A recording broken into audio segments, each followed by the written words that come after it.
All right, Krystal, what's on your radar? All right, well, even though Andrew Yang, once again, of course, got the least speaking time of anyone on the stage, to include Tom Steyer, to include Amy Klobuchar, certainly, who actually got the second most speaking time on the stage, Andrew Yang had a phenomenal night last night and really reminded us all of why he is so special and why he has done so well in this race, outlasting governors, outlasting senators, outlasting members of Congress.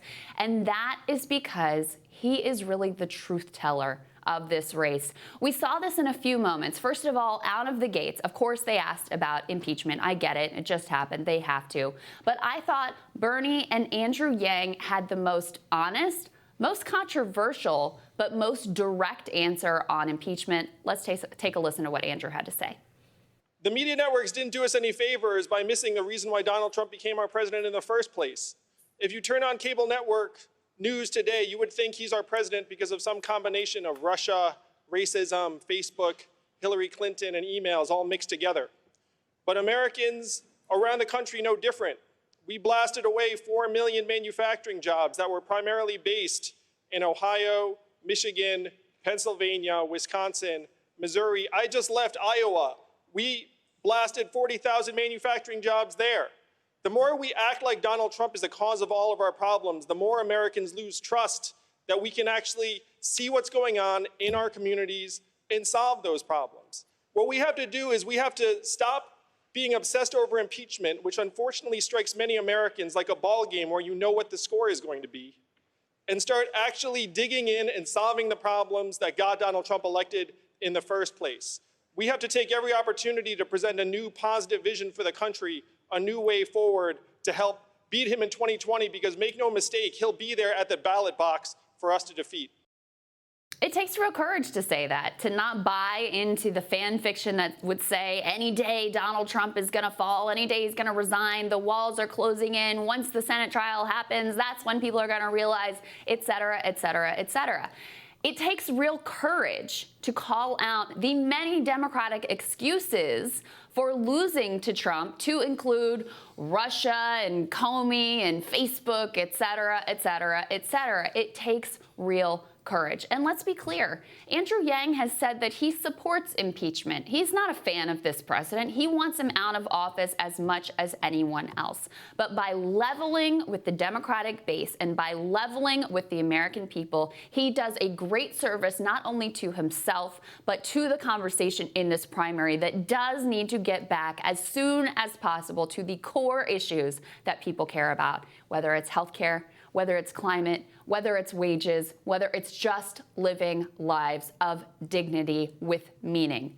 You know, also going into last night, I said here that Andrew Yang needed to show also that he's got some spunk, that not only is he funny, not only is he smart, not only does he have good ideas, but he's got to show that he's a little bit of a fighter.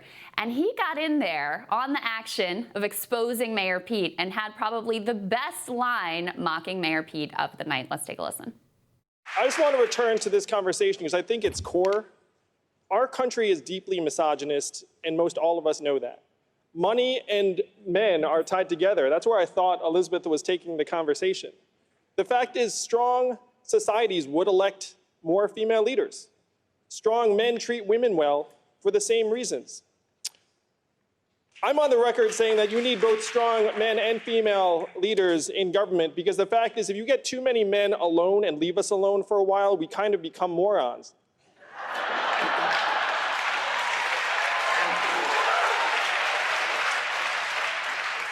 So it's related to our campaign finance rules, because right now the fact is we operate in a fundamentally anti-woman marketplace, and that includes the marketplace for politicians. If we were to put 100 democracy dollars into the hands of every American voter, instead of 5% contributing, you'd see that rate skyrocket to 50 or 60%, and you'd have many, many more women who would run for office because they don't have to go shake the money tree in the wine cave. I am sure going into last night, the last person that Mayor Pete thought he was going to be relentlessly mocked and destroyed by was Andrew Yang, but yet he was there with the cutting and memorable remark about shaking the money tree in the wine cave. Absolutely love that. And look, it's not just because we have our critiques of Mayor Pete here, but but he needs to show that he's a fighter. And I think in that moment you saw the way that Andrew Yang would prosecute the case and potentially go after a Donald Trump.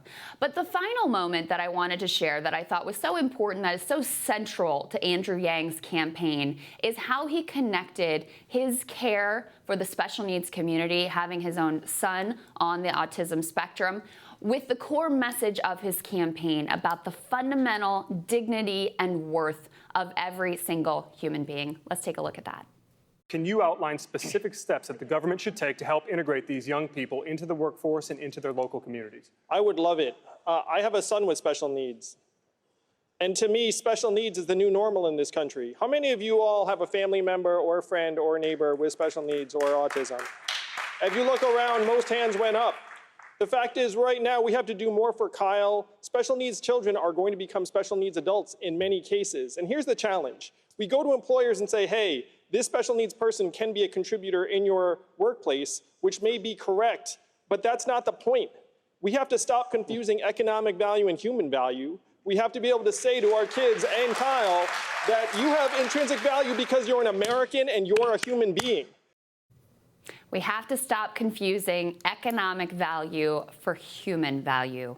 That is the central message of his campaign. And that, in a nutshell, is why he has outlasted so many people. It's really that simple. It's not necessarily about the freedom dividend. It's not necessarily about the fact that he's an outsider. It's that he puts at the center of his campaign the idea that every human being is worthy. Sagar, I thought he really had the performance that he needed to have last night, not just for the Yang Gang, who are always going to love him, but to broaden his appeal and show the American people why he is special and unique in this race. His closing statement, he bookended it with two phenomenal statements. He had that opening answer on impeachment, knocked it out of the park. I mean, actually, it's just a sample poll of, fellow conservatives on Twitter. Yeah. He won that. I mean, it was funny. Everybody was like, oh my gosh, Andrew Yang actually talking about the issues that we care about. I mean, in terms of crossover support, we covered it here. Right. There is no candidate that has that. The final answer, the closing statement, I thought it was phenomenal, which was saying, I know what you're thinking, America. What am I doing up here? And then really showing,